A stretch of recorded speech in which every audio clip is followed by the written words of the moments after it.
Sziasztok, én Red 01 vagyok, és igazából itt Barna 29, ez a zöld kockás pólós barom az admin. Bocsi.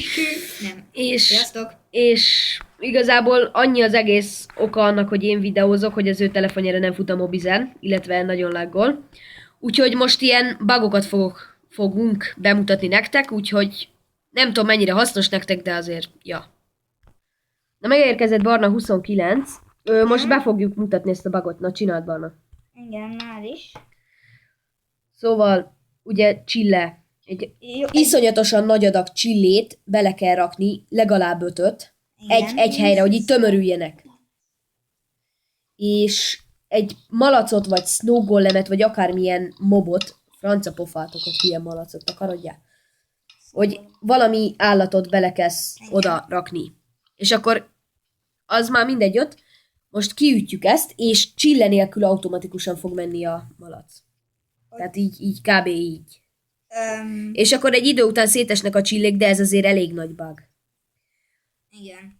Na szóval ennek annyi a lényege, hogy ebbe a lyukba bele kell dobálni egy rakat malacot. Meg is volnánk. És akkor Barna 29 ki fogja ütni azt a Pontosan. blokkot. Jaj, várjál, aztán bebagoltam. Nem. Oké, na szóval Barna kiüti ezt a blokkot itt, ezt a... Most Igen, és akkor az összes malac így... repülnek a malacok. Oké, Csodálatos. csodálatos. Ennek a bugnak annyi a lényege, hogy itt mész a füvön, és itt egyszerűen így belassulsz. És itt a füvön mész tovább. Egyszerűen belassulsz. Most Rohadt. sprinteljek rá? Sprintelj rá, igen. Oké, akkor... Igen, szóval így ennyi. És akkor ennek ugye az a felépítése, hogy van ilyen Soul Sand fölül, alul pedig Packed Ice. Most mi a fasz? Nem jéggel építettétek meg? Ja, akkor azért nem működött. Igen, szóval úgy működik, hogy alul van Packed Ice, fölül meg ilyen. Ez annyi, hogy ide Barna most nem fog tudni fölugrani erre a kerítésre, mert egyszerűen nem lehet. Fel lehet rá repülni, de fölugrani simán nem lehet. Viszont, ha teszünk rá egy ilyen akár szőnyeget vagy pressure plate-et, akkor föl lehet rá ugrani, takarodj Igen, Peti. ez egy ilyen kis hasznos. Igen, ez csak ennyi. A következő most már nem is rakom szünetre, annyi, hogy a jeget ide rakom, elkezdem égetni, és majd kiolvad, és aztán jön a következő a jó. Mondom, felolvad.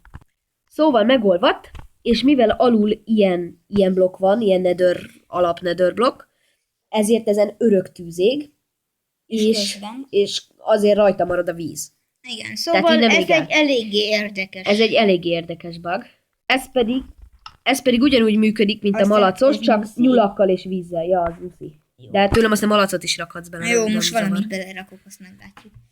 Aztán kiütjük először ezt a blokkot, megnézzük, hogy itt, ja igen, itt a nyuszik kijöttek, amik alapból voltak, de itt most villagerök vannak. És akkor pak! Ezt is elvileg kiütjük, és akkor egy csomó villager így kibagol innen vízzel. Itt hasonlít ahhoz Hasonlít a malacoshoz, de végül is nem az. Igen, Csak meg azért vízzel. kívülről is elég érdekesen nézett ki, ahogy Ja, ott a igen. vízcseppek, meg minden. Igen. Na szóval akkor ennyi volt ez a kis videó. Én Red 01 voltam, itt mellettem pedig Barna 29, reméljük tetszett nektek, ha tetszett, dobjatok rá egy lájkot, ha nem tetszett, akkor diszlájkot. dislike-ot ne dobjatok, ha nem tetszett, akkor is dobjatok egy lájkot inkább, és Jó, iratkozzatok igen. föl, meg minden lófasz, úgyhogy sziasztok! Sziasztok!